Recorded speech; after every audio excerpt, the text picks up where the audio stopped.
However, we should talk about Project Blue Book and Bluebeam again. So I'll do Blue Book and then you do Bluebeam again. Yeah. Project Blue Book is the setup to Project Bluebeam, and basically it entails planting fake evidence that there are UFOs, like aliens, because UFOs just stands for unexplained flying phenomenon. UAP is aliens.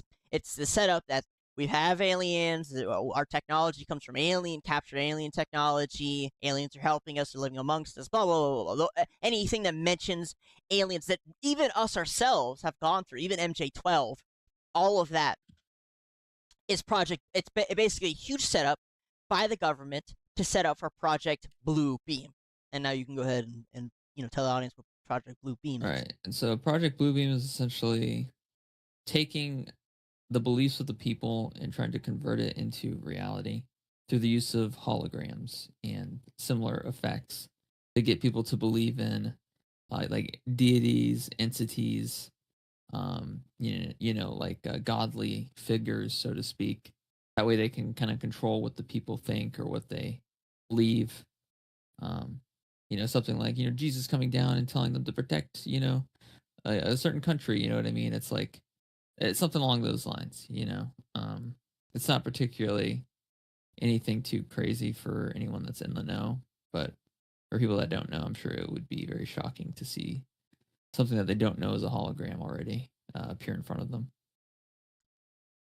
Yeah, on top of it, who knows? They could even do more. Yeah. More than that's all we know is hologram technology. We know that's pretty easy to set up. We've seen the drone light shows, we've seen those 100 times now. Who knows?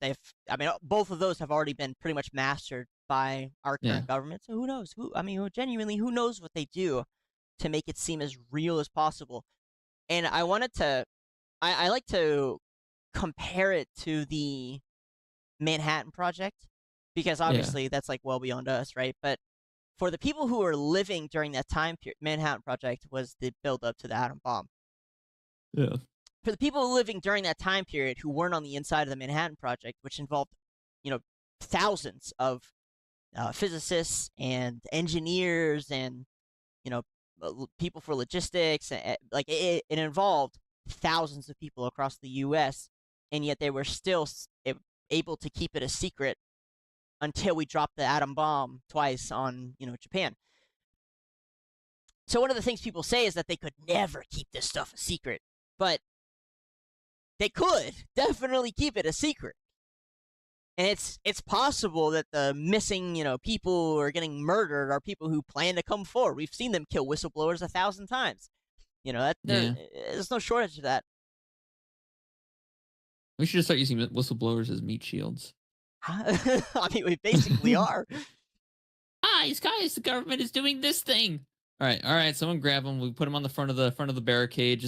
It's extra bullets against the government. It'll help us out. They're gonna kill him anyway, so you may as well just make use of him while he's still alive. The amount of whistleblowers we've seen get killed over the course of the show, dozens, maybe hundreds.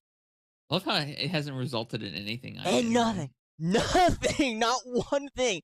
Not one new piece of legislature. Not an investigation. Not an arrest. Not even exposure. No. Really. Like most people are. They keep on ticking. I'm telling you, Doug. We're entering the psychopath era. They're going to detect your crime coefficient value inside your fucking head and determine what kind of position you get placed in from that point forward. Oh yeah, they're all over it.